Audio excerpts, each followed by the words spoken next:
आज के इस क्लास में हम लोग गुप्त साम्राज्य को समझने वाले हैं। गुप्त साम्राज्य से क्वेश्चन हर एग्जाम में पूछा जाता है और इसे 3 से 4 प्रश्न निश्चित तौर पे पूछे जाते हैं। तो देख सकते हैं, सबसे पहला सवाल तो यही बनता है जो हेडिंग में दिया गया है, प्राचीन भारत का स्वर्ण युग किसे कहा जाता है। तो प्राचीन भारत का स्वर्ण युग गुप्त साम्राज्य को कहा जाता है। अब आगे देखेंगे हम लोग गुप्त साम्राज्य के कितने शासक हुए, कोई किसका उत्तराधिकारी कौन बना, इन्होंने प्रमुख लड़ाइयाँ कौन सी लड़ी।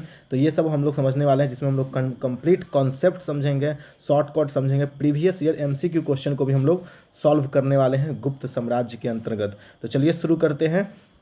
सबसे पहले हम बात करते हैं, जैसा कि हमेशा शुरू होता है हम लोग क्वेश्चन, गुप्त साम्राज्य क्या था। इंट्रोडक्शन। मौर्य साम्राज्य के पतन के बाद भारत में जो राजनीतिक विकेंद्रीकरण बिखराव आया, मौर्य साम्राज्य जो था जिसमें चंद्रगुप्त मौर्य, बिंदुसार और अशोक जैसे महान शासक हुए, उनके बाद क्या होता है, मौर्य साम्राज्य का पतन हो जाता है। अंतिम राजा वृद्धर्थ था। उसके बाद क्या होता है, भारत के राजनीतिक में बिखराव आता है और उसे समाप्त कर संपूर्ण भारत को एक साथ बांधने का कार्य गुप्त साम्राज्य ने किया। गुप्त काल को प्राचीन भारतीय इतिहास का स्वर्ण युग कहा जाता है। अब जैसे इसके पीरियड से बहुत सारे क्वेश्चन पूछे जाते हैं, जैसे समय काल। गुप्त काल का समय काल था 240 ईस्वी से लेकर 550 ईस्वी तक। मतलब ये लगभग भारत में 310 साल तक ये शासन करता है। ये तो समझ सकते हैं कि इसका महत्व कितना अधिक है। अब इसके बाद बात करते हैं, इसकी राजधानी थी पाटलिपुत्र और पाटलिपुत्र का वर्तमान नाम क्या है, पटना है। राजभाषा संस्कृत थी और राजकीय चिन्ह गरुड़ था और धर्म मुख्य रूप से वैष्णव धर्म के ये अनुयायी थे। जैसे आप लोगों ने देखा कि सम्राट अशोक बौद्ध धर्म को अपनाता है और चंद्रगुप्त मौर्य जैन धर्म को अपनाते हैं, उसी तरह से ये गुप्त साम्राज्य के जो शासक थे वो वैष्णव धर्म के अनुयायी थे। अगर हम बात करें स्वर्ण युग किसे क्यों कहा जाता है, अब सवाल ये है कि स्वर्ण युग क्यों कहा जाता है। तो जो बड़े एग्जाम होते हैं जैसे कि बीपीएससी एग्जाम हो गया और यूपीएससी एग्जाम, उसमें पूछेगा क्यों होता है, ऐसा क्यों होता है।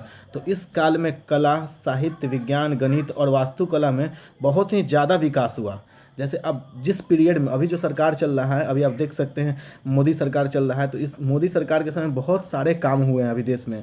तो जब काम बहुत ज़्यादा होता है तो उसे हम लोग स्वर्ण युग कह सकते हैं। अब जिसमें आर्यभट्ट, वराहमिहिर, कालिदास जैसे महान विद्वान इसी काल में हुए, इसलिए इसे स्वर्ण युग कहा जाता है, यानी कि क्लासिक एरा।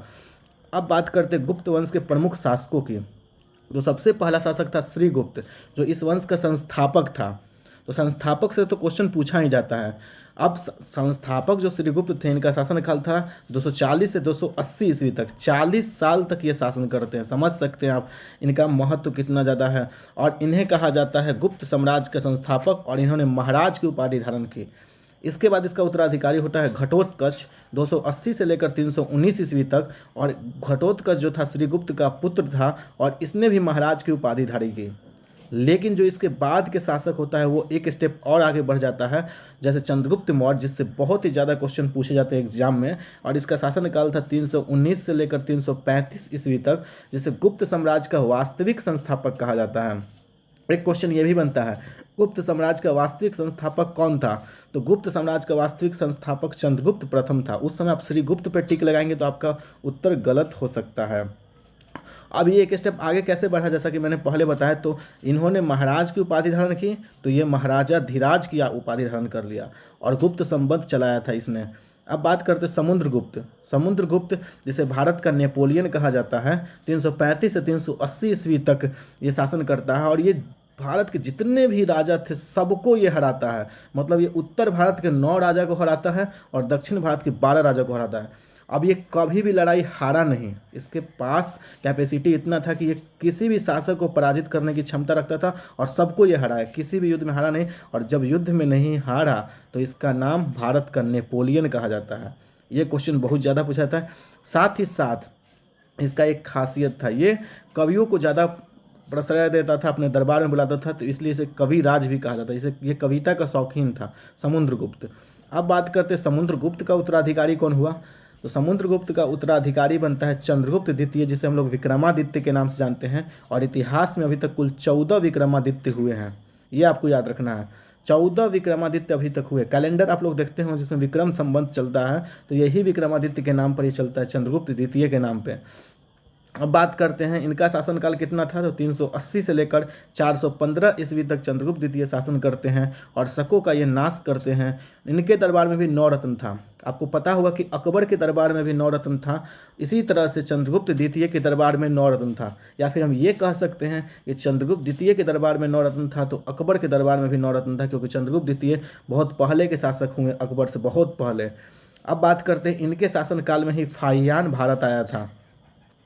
इसके बाद चंद्रगुप्त द्वितीय का उत्तराधिकारी बनता है कुमारगुप्त प्रथम। 415 से लेकर 455 ईस्वी तक इसका शासनकाल था। और नालंदा विश्वविद्यालय जो बिहार में है, इसका स्थापना कुमारगुप्त प्रथम ने ही किया था। ये क्वेश्चन में पूछा जाता है एग्जाम में। और महेंद्र द्वितीय जो उस समय के प्रमुख शासक थे, वो इसी के शासनकाल में आए थे। अब बात करते हैं नालंदा विश्वविद्यालय को किसने नष्ट किया। तो आपको पता होना चाहिए कि अलाउद्दीन खिलजी का सेनापति बख्तियार खिलजी था, उसने नालंदा विश्वविद्यालय में आग लगा दिया था और लगभग 6 महीना तक नालंदा विश्वविद्यालय जलते रहा। और इसके बाद अगर आपको बताया जाए तो नालंदा विश्वविद्यालय इसलिए नष्ट किया गया, विदेशियों ने इसलिए नष्ट किया ताकि भारत की जो संस्कृति है वो नष्ट हो जाए, क्योंकि किसी भी देश को गिराने का सबसे अच्छा हथियार है उस देश में शिक्षा का प्रसार न हो, लोग पढ़े ही नहीं। इसके बाद इसका उत्तराधिकारी होता है स्कंदगुप्त, जो 455 से 467 ईस्वी तक शासन किया था और हुनों के आक्रमण को इसने विफल कर दिया। तो ये प्रमुख शासक थे गुप्त वंश के, जिसमें पहला शासक को श्रीगुप्त था, जो 40 साल तक ये शासन किया।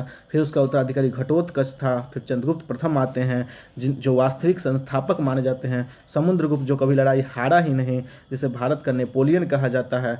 कुमारगुप्त आते हैं, उसके बाद कुमारगुप्त ही नालंदा विश्वविद्यालय की स्थापना करते हैं। और स्कंदगुप्त हुनों के आक्रमण को विफल किए थे।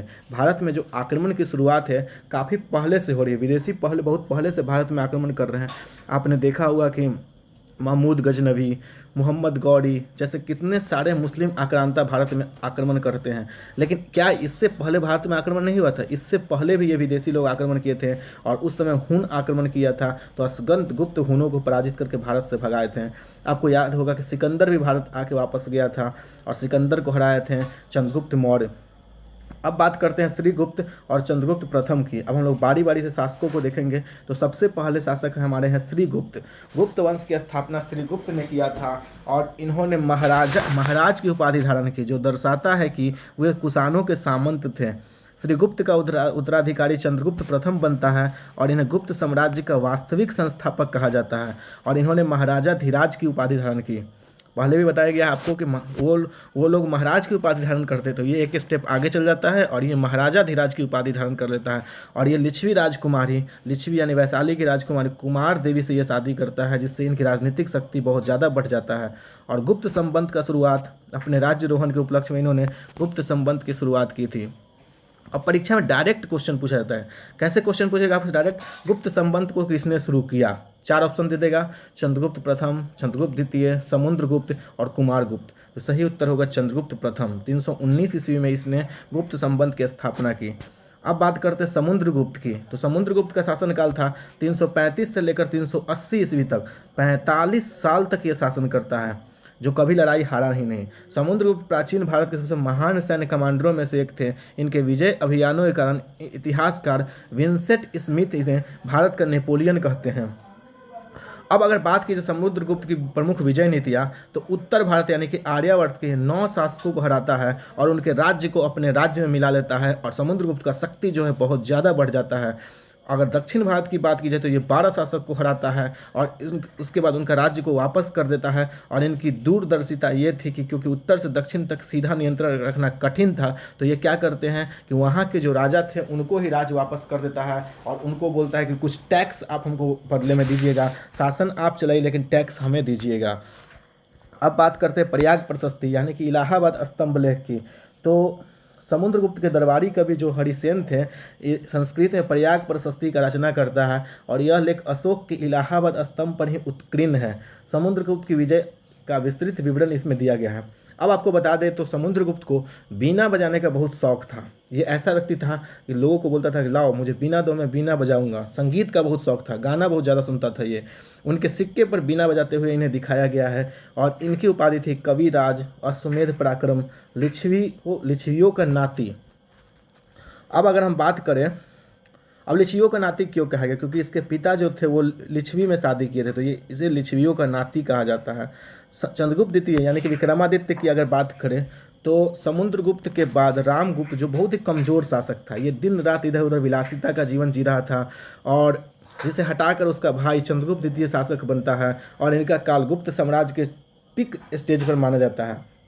शकों पर विजय की बात करें तो इन्होंने मालवा और गुजरात के शक शासकों को पराजित किया था, और इसी उपलक्ष्य में इसने विक्रमादित्य की उपाधि धारण की। चांदी के सिक्कों की बात की जाए तो शकों के हराने के बाद गुप्त काल में सबसे पहले चांदी के सिक्के चंद्रगुप्त द्वितीय ने ही चलवाया था। अगर हम बात करें चीनी यात्री फाहियान की, तो चंद्रगुप्त द्वितीय के शासनकाल में चीनी बौद्ध यात्री फाहियान भारत आया था। उसने मध्य प्रदेश को ब्राह्मणों का देश कहा। अगर महलौली के लोह स्तंभ की बात की जाए तो दिल्ली कुतुब मीनार का जो परिसर है, कुतुब मीनार जो भारत की सबसे लंबी मीनार है, स्थित महरौली लोह स्तंभ को चंद्रगुप्त द्वितीय उस पर चंद्र लिखा है। इसकी विशेषता है कि आज तक इसमें जंग नहीं लगा है। अगर बात की जाए महरौली के लोह स्तंभ की तो बहुत पानी पड़ा, बहुत आंधी तूफान आया, लेकिन ये ऐसा लोहा का बना है कि इसमें जंग नहीं लगा। दिल्ली में अगर आप जाते हैं, महरौली एक जगह है, तो वहाँ पर आपको ये लोह स्तंभ मिलेगा, जो कुतुब मीनार का जो परिसर है उसी के बगल में है। कुतुब मीनार भारत की सबसे लंबी मीनार है, वहीं पे आपको दिल्ली में ये देखने को मिलेगा। चंद्रगुप्त द्वितीय के 9 रत्न की बात की जाए तो इनके दरबार में 9 रत्न थे। जैसे पहला था कालिदास, जिसे हम लोग महाकवि कहते हैं, धन्वंतरि जिसे चिकित्सक आयुर्वेद कहा जाता है, बड़ा मिहिर जिन्हें हम लोग एस्ट्रोलॉजर कहते हैं यानी कि खगोलविद कहते हैं, अमरसिंह, शंकु, ज्योतिष, वरुचि, बैताल भट्ट और घट कपड़, ये 9 रत्न थे। चलिए दोस्तों एक बार फिर से रिपीट करते हैं। चंद्रगुप्त द्वितीय के दरबार में 9 रत्न थे। पहला कालिदास, दूसरा धन्वंतरि, तीसरा वराह मिहिर, फिर अमरसिंह, शकु, छपनक, वरुचि, बैताल भट्ट और घट कपड़। अगर बात करें कुमारगुप्त प्रथम की तो इनका पीरियड था 415 से लेकर 455 ईस्वी तक कुमारगुप्त शासन करते हैं। चंद्रगुप्त द्वितीय का उत्तराधिकारी कुमारगुप्त था और इसके शासनकाल में सबसे अधिक गुप्त अभिलेख प्राप्त हुए हैं। सबसे महान कार्य इसने क्या किया तो इसने नालंदा विश्वविद्यालय को बनाया।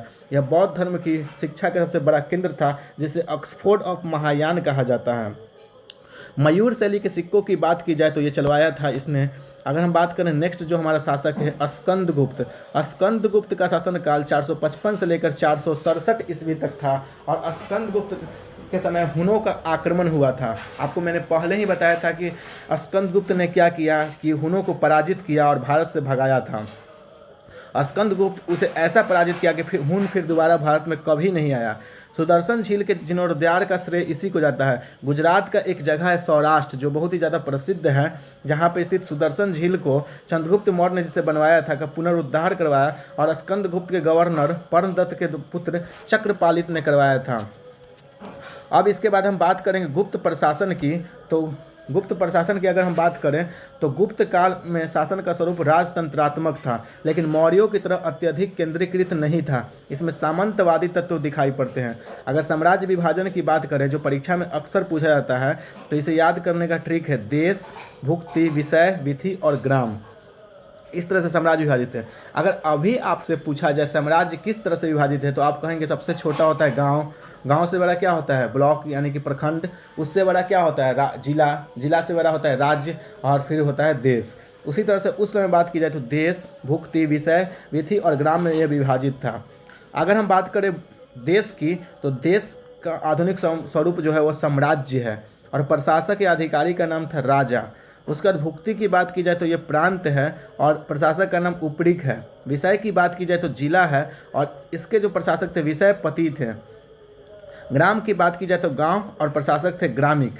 मतलब ये सब प्रशासक थे। जैसे अभी जिला के प्रमुख को क्या कहा जाता है जिला अधिकारी यानी कि डिस्ट्रिक्ट मजिस्ट्रेट, डीएम जिसे हम लोग शॉर्ट में कहते हैं। तो उस तरह से अलग अलग प्रशासक थे। तो देश के लिए सबसे इंपॉर्टेंट कौन था राजा, उसके बाद भुक्ति के लिए उपरिक, विषय के लिए विषयपति और ग्राम का जो प्रमुख था उसे ग्रामिक कहा जाता है। प्रमुख अधिकारियों की बात की जाए तो कुमार आमत्य गुप्त काल के सबसे बड़े अधिकारी थे। जैसे अभी आईएएस अधिकारी जो होता है उसी तरह से गुप्त काल में सबसे बड़े अधिकारी को कुमार मात्य कहा जाता है। महादंड नायक जैसे हम लोग मुख्य न्यायाधीश कहते हैं। संधि विग्रहिक युद्ध और शांति का मंत्री था और महाबलीधिकृत सेना का सर्वोच्च सेनापति था। अगर बात की जाए भू राजस्व और कर की तो राजा को भूमि से के उत्पादन से मिलने वाला हिस्सा सामान्यतः 1/4 से 1/6 भाग था। अगर उदग्र की बात की जाए तो अस्थायी कृषिकों पर लगने वाला यह भूमि कर था और हिरण्य की बात की जाए तो नगद ये पैसा जो लिया जाता था। बलि एक प्रकार का धार्मिक कर था। हाँ, अब आते हैं मेन पॉइंट में। जब आप बीपीएससी एग्जाम देने के लिए जाएंगे तो पूछेगा कि बलि किस प्रकार का कर है, तो यहाँ पर उत्तर क्या होगा, एक धार्मिक कर है बलि। तो इस तरह के क्वेश्चन बहुत ही ज़्यादा परीक्षा में पूछे जाते हैं। कला एवं स्थापत्य की बात की जाए, आर्ट और आर्किटेक्चर की, तो गुप्त काल को प्राचीन भारतीय इतिहास का स्वर्ण युग कहा जाता है। इसकी कला और सांस्कृतिक उपलब्धियों के कारण मंदिर निर्माण कला का जन्म गुप्त काल में ही हुआ था। दशावतार मंदिर जो देवघर झांसी उत्तर प्रदेश में है, यह गुप्त काल मंदिर वास्तुकला का एक उत्कृष्ट उदाहरण है। यह भगवान विष्णु को समर्पित है। इसमें पहली बार शिखर का प्रयोग हुआ। अगर बात करें भीतर गांव मंदिर, यह केवल ईंटों से बना हुआ प्राचीन मंदिर है। अजंता की गुफा महाराष्ट्र में, जिसे बहुत सारे क्वेश्चन पूछे जाते हैं परीक्षा में। गुफा संख्या 16, 17 और 19 गुप्त काल का है। गुफा 17 को चित्रशाला कहा गया है। इसमें मरनासन राजकुमारी का चित्र विश्व प्रसिद्ध है। अगर बात करें बाघ की गुफा जो मध्य प्रदेश में है, यह लौकिक जीवन यानी कि डेली लाइफ से संबंधित चित्रों के लिए काफ़ी प्रसिद्ध है। इसके बाद अगर हम बात करें विज्ञान और गणित की, तो इस काल में गणित और ज्योतिष को नई ऊंचाइयों को छुआ था, मतलब बहुत ज़्यादा उपलब्धि को हासिल किया था। अगर बात करें आर्यभट्ट की, तो आर्यभट्ट पाटलिपुत्रा के रहने वाले थे। इन्होंने ही जीरो का आविष्कार किया और इसकी प्रमुख रचना है आर्यभट्टियम और सूर्य सिद्धांत। इन्होंने पहली बार बताया कि पृथ्वी गोल है और अपनी धुरी पर घूमती है। इन्होंने सूर्य ग्रहण और चंद्र ग्रहण के वैज्ञानिक कारण बनाए। दशमलव प्रणाली और पाई का भी इन्होंने मान ज्ञात किया। अगर बात करें वराह मिहिर की, तो यह चंद्रगुप्त द्वितीय के 9 रत्नों में से एक थे। प्रसिद्ध जैसे आपको मैंने पहले ही बताया कि चंद्रगुप्त द्वितीय के दरबार में 9 रत्न थे, जैसे अकबर के दरबार में भी 9 रत्न थे। अब इसके बाद बात करें प्रसिद्ध रचना बृहत संहिता, पंच सिद्धांतिका, ये प्रमुख है। ब्रह्मगुप्त की बात की जाए तो इन्हें भारत का न्यूटन कहा जाता है। न्यूटन जो थे फादर ऑफ फिजिक्स थे।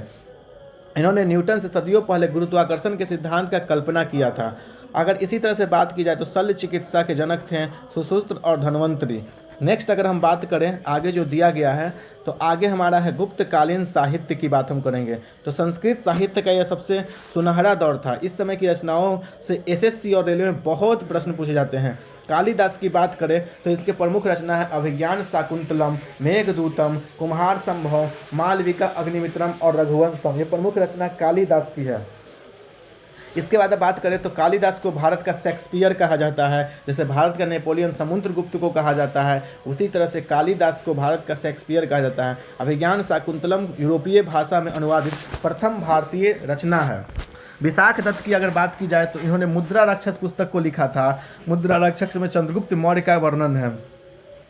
शूद्रक की बात की जाए तो इन्होंने मिर्च कटिकम यानी मिट्टी के खिलौना गाड़ी का रचना किया था। प्राचीन भारत के आम लोगों में गरीब ब्राह्मण और वैश्या की कहानी इसमें दिया गया है शूद्रक में। अगर विष्णु शर्मा की बात की जाए तो इन्होंने पंचतंत्र को लिखा था। पंचतंत्र के राइटर विष्णु शर्मा है। बाइबिल के बाद दुनिया में सबसे ज़्यादा अनुवादित पुस्तक ये है। वात्सायन की बात की जाए तो इन्होंने कामसूत्र को लिखा और प्राचीन भारतीय काम शास्त्र का यह प्रसिद्ध पुस्तक है। अगर अमर सिंह की बात की जाए तो इन्होंने अमर कोश की रचना की और इन्हें संस्कृत का विश्व कोश कहा जाता है। नेक्स्ट पॉइंट की अगर हम बात करें जो आर्मी अग्निवीर परीक्षा में जिससे बहुत ही ज़्यादा प्रश्न पूछे जाता है, तो यहाँ पर देखिए लिखा हुआ है, वर्तमान में हम जो रामायण महाभारत और पुराण पढ़ते हैं उनका अंतिम रूप से संकलन गुप्त काल में ही हुआ था। रामायण के लेखक कौन है? तो रामायण के लेखक महर्षि वाल्मीकि हैं। महाभारत के लेखक कौन है? तो महाभारत के लेखक वेद व्यास है। उसी तरह से पुराणों की संख्या कितना है? तो पुराणों की संख्या 18 है। वेद का संख्या कितना है? तो 4 है। ये सब याद रखना। ये सब प्राचीन भारतीय ग्रंथ है जिसमें भारत की कहानियों को दिखाया गया, प्राचीन कहानियों को। समाज और अर्थशास्त्र की बात करें तो सती प्रथा का प्रथम प्रमाण जो है, सती प्रथा एक प्राचीन भारतीय परंपरा था जिसके अंतर्गत किसी औरत का पति अगर मर जाता था तो बदले में औरत को क्या होता था, जिंदा जला दिया जाता था, जो एक अच्छा प्रथा नहीं माना जाता है। सती प्रथा का पहला प्रमाण 510 ईस्वी में एरन अभिलेख से मिलता है। यह अभिलेख शासक भानुगुप्त का है। चांडाल की बात की जाए तो फाहियान ने अछूतो चांडालों का वर्णन किया है। जो चांडाल ऐसे लोग थे जो नगर के बाहर रहते थे और जिसे छूना मना था, वो समाज से बिल्कुल अलग रहते हैं। सिक्कों की बात की जाए तो गुप्त काल में सोने के सिक्के को दिनार कहा जाता है और रुपए चांदी के सिक्के को रुपयक कहा जाता है। प्राचीन भारत में सर्वाधिक सोने के सिक्के गुप्तों ने ही जारी किया था, हालांकि सबसे शुद्ध सोना किसानों ने जारी किया। व्यापारिक केंद्रों की बात की जाए तो उज्जैन गुप्त काल का सबसे महत्वपूर्ण व्यापारिक केंद्र था। उज्जैन मध्य प्रदेश में है। अगर हम बात करें गुप्त साम्राज्य की पतन की बात हम करेंगे तो स्कंद गुप्त के बाद अगर बात करें तो साम्राज्य कमजोर होने लगा। इसके पतन के मुख्य कारण निम्नलिखित थे। हुनों का लगातार आक्रमण, तोरामन और मिहिर कुल जैसे बर्बर हुन शासकों ने साम्राज्य की अर्थव्यवस्था को नष्ट कर दिया। सामंतों के उदय की बात की जाए तो गुप्त प्रशासन सामंतवादी था। केंद्रीय सत्ता कमजोर होते ही सामंत जैसे यशोधर्मन, मौखरी वंश आदि स्वतंत्र हो गया। कमजोर उत्तराधिकारी, अगर किसी भी साम्राज्य का सबसे खराब पहलू है तो उसका उत्तराधिकारी कमजोर हो जाना। मुगल साम्राज्य में भी ऐसा ही हुआ था, गुप्तों में भी ऐसा हुआ था। स्कंद गुप्त के बाद पुनर्गुप्त, नरसिंह गुप्त और भानुगुप्त जैसे अयोग्य शासक हुए जो दिन रात स्त्रियों के प्रति विलासिता में दिन रात रहते थे और ये मतलब जितने भी गलत काम थे उसमें इन्होंने ध्यान देना शुरू किया, जिससे साम्राज्य का पतन हो गया। आर्थिक पतन की बात की जाए तो लगातार युद्धों और विदेशी व्यापारों में गिरावट के साथ सोने के सिक्कों में मिलावट शुरू हो गया। अगर अंतिम शासक की बात की जाए तो विष्णुगुप्त गुप्त वंश का अंतिम महान शासक था, जिसके बाद 550 ईस्वी के आसपास साम्राज्य पूरी तरह से समाप्त हो गया। अब परीक्षा में 4-5 भ्रमित करने वाले प्रश्न होते हैं, तो हम लोग इसको रिपीट करते हैं कि कैसे क्वेश्चन आपको भ्रमित कर सकते हैं, और इसमें अक्सर विद्यार्थी गलती करते हैं। जैसे सबसे पहले संस्थापक की बात की जाए तो श्रीगुप्त गुप्त वंश का संस्थापक था, और वास्तविक संस्थापक कौन था तो चंद्रगुप्त प्रथम था, ना कि श्रीगुप्त था। सर्वाधिक सोने के सिक्कों की बात की जाए तो गुप्तो शासकों ने चलाया था, और सबसे शुद्ध सोना कुषाण शासकों ने चलाया। चांदी के सिक्के पहली बार चंद्रगुप्त द्वितीय ने चलाया, और सोने के सिक्के को दिनार कहा जाता है। भारत का नेपोलियन समुद्रगुप्त और भारत का शेक्सपियर कालिदास को कहा जाता है। अगर इसके बाद हम बात करें एग्जाम बूस्टर, जो हमारा सबसे इंपॉर्टेंट क्वेश्चन सेक्शन है, तो परीक्षा से ठीक पहले तेजी से दोहराने के लिए टॉप 1 लाइनर फैक्ट्स को समझना होगा। गुप्त संबंध 319 से 320 ईस्वी में शुरू हुआ था, जिसकी शुरुआत चंद्रगुप्त प्रथम ने किया था। भारत का नेपोलियन समुद्रगुप्त को कहा जाता है क्योंकि यह लड़ाई कभी नहीं हारा था, और विंसेंट स्मिथ इसे भारत का नेपोलियन कहते हैं। इलाहाबाद प्रशस्ति की रचना हरिसेन ने किया था, जो समुद्रगुप्त का दरबारी कवि था। समुद्रगुप्त को उसके सिक्का पर बीना बजाते हुए दिखाया गया है। फाहियान जैसे चीनी यात्री चंद्रगुप्त द्वितीय के दरबार में भारत में आया था, और महरौली में लोह स्तंभ जिस पर आज तक जंग नहीं लड़ा है, आज तक दिल्ली में है, कुतुब मीनार के पास जाकर देख सकते हैं, चंद्रगुप्त द्वितीय संबंधित है। कालिदास, वराहमिहिर और धन्वंतरी जैसे नवरत्न चंद्रगुप्त द्वितीय के दरबार में ही थे। अगर बात करें विश्व प्रसिद्ध नालंदा विश्वविद्यालय की स्थापना तो कुमार गुप्त प्रथम ने किया था, और हुनों के भयंकर आक्रमण को स्कंद गुप्त ने विफल कर दिया। सती प्रथा का पहला अभिलेख 510 ईस्वी में एरन अभिलेख से मिलता है, और गुप्त काल की राजभाषा संस्कृत था। इसका राजकीय चिन्ह गरुड़ था। आर्यभट्ट ने पहली बार बताया कि पृथ्वी गोल है और अपनी धुरी पर घूमता है। पंचतंत्र की रचना विष्णु शर्मा ने गुप्त काल में ही किया था। नेक्स्ट अगर बात करें तो गुप्त काल के सोने के सिक्कों को दिनार कहा जाता है, और चांदी के सिक्के को रुपयक कहा जाता है। मंदिर निर्माण कला का जन्म गुप्त काल में ही हुआ था। तो ये हमारे 40 MCQ क्वेश्चन शुरू होते हैं। जैसे यहाँ पर देख सकते हैं, गुप्त वंश का संस्थापक कौन था। 4 ऑप्शन दिए गए हैं। पहला ऑप्शन है चंद्रगुप्त प्रथम, दूसरा है श्रीगुप्त, तीसरा है समुद्रगुप्त, चौथा है स्कंदगुप्त। तो गुप्त वंश का संस्थापक श्रीगुप्त था। इस तरह के 40 क्वेश्चन आपको दिए गए हैं, MCQ question, multiple choice question, जिसे आप लोग सॉल्व कीजिए और बताइए कि आपके कितने सही हुए हैं। अब यहाँ पर देखिए, यहाँ पर परीक्षा से 1 मिनट पहले आप इसको पढ़ सकते हैं, जो काफ़ी इंपॉर्टेंट फैक्टर है। आर्मी अग्निवीर परीक्षा हो, SSC GD हो, कोई भी एग्जाम के आप पढ़ सकते हैं। चंद्रगुप्त प्रथम महाराजा धीराज की उपाधि धारण करता है। समुद्रगुप्त को भारत का नेपोलियन कहा जाता है, और कविराज के नाम से भी हम लोग जानते हैं। चंद्रगुप्त द्वितीय को विक्रमादित्य कहा जाता है। हरिसेन प्रयाग प्रशस्ति का रचना करता है। कालिदास की रचना अभिज्ञान, शाकुंतलम और मेघदूत है। आर्यभट्ट ने कहा था पृथ्वी गोल है। विष्णु शर्मा पंचतंत्र के लेखक हैं।